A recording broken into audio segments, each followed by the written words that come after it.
It's a little dirtier on the street than it has over the past few years. You know, people who come visit. It's cities evolve. They change. There's a lot more scaffolding than there used to be. Oh, wow.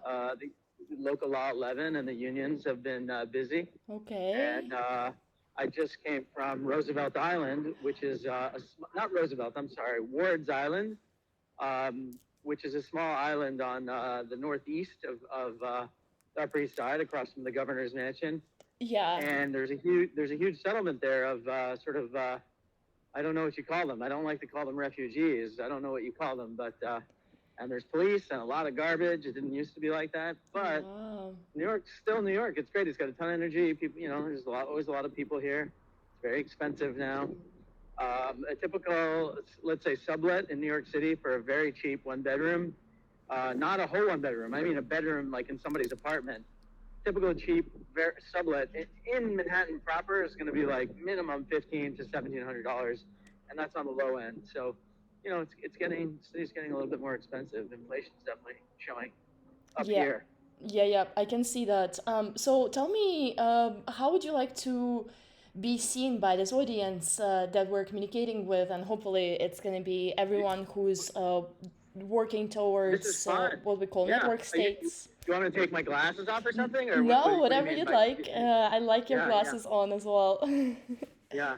I went to Istanbul 2 months ago and I got a hair transplant. So I'm still waiting for my chia pet hair to grow in. Ooh, We'll see how it exciting. goes.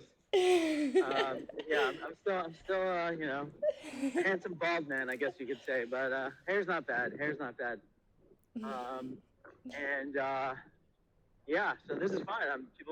I'm happy if it's not too distracting with the background moving because I'm moving. It's perfect. I don't use. All right, great. So, Um, how would you like for the audience to see you? Who are you, Zeev? How are you ah, introducing yourself these days?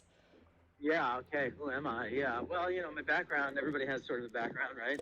I'm 44. Grew up in New York, born and raised in Brooklyn, Staten Island, and Manhattan since 1993. So I really grew up high school wise in the city, in New York City. I went to Stuyvesant High School. It's probably the most um, central institution that I'm proud of, educationally speaking. And I went to studied math and biology, worked in biology labs for a while in college, and graduated from a fancy law school in New York City. I'm not a big fan of law schools in general or the institution of law school. And I worked in big law firms and I worked on the great financial crisis. I worked on the debtor side, basically on a bunch of stuff for Bear Stearns.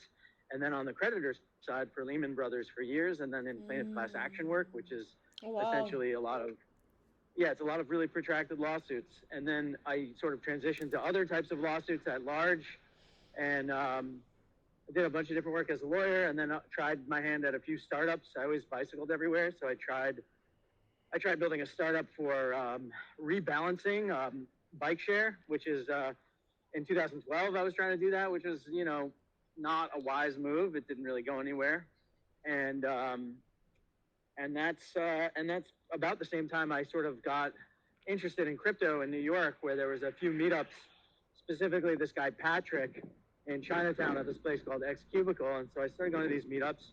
This guy Jonathan Mohan, there was a bunch of other characters in the early Bitcoin New York scene, and I was brought to it more ideologically because I was sort of made aware of the sort of, let's call it, unsustainable economics of printing money to cover up financial crisis, while lots of people really just participated in making the crisis worse or causing the crisis, and they were not really brought to account for it. So early on, I sort of was more ideological about Bitcoin.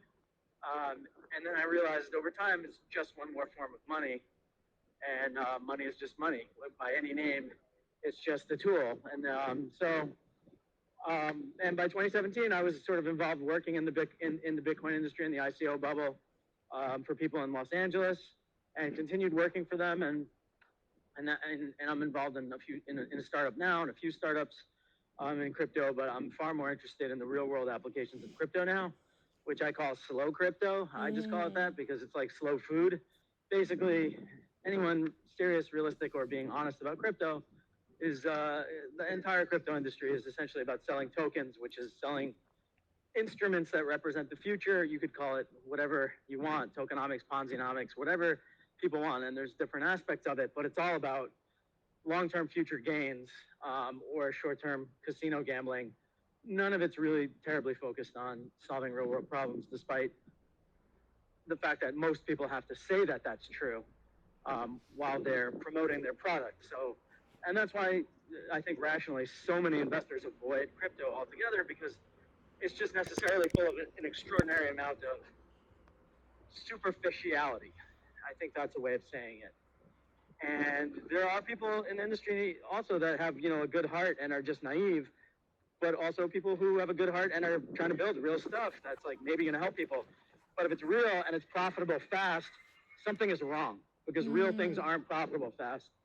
And that's a scary reality that it's hard to contend with. So I'm interested in the network state, and I'm interested very much in DeSci and the confluence of the two.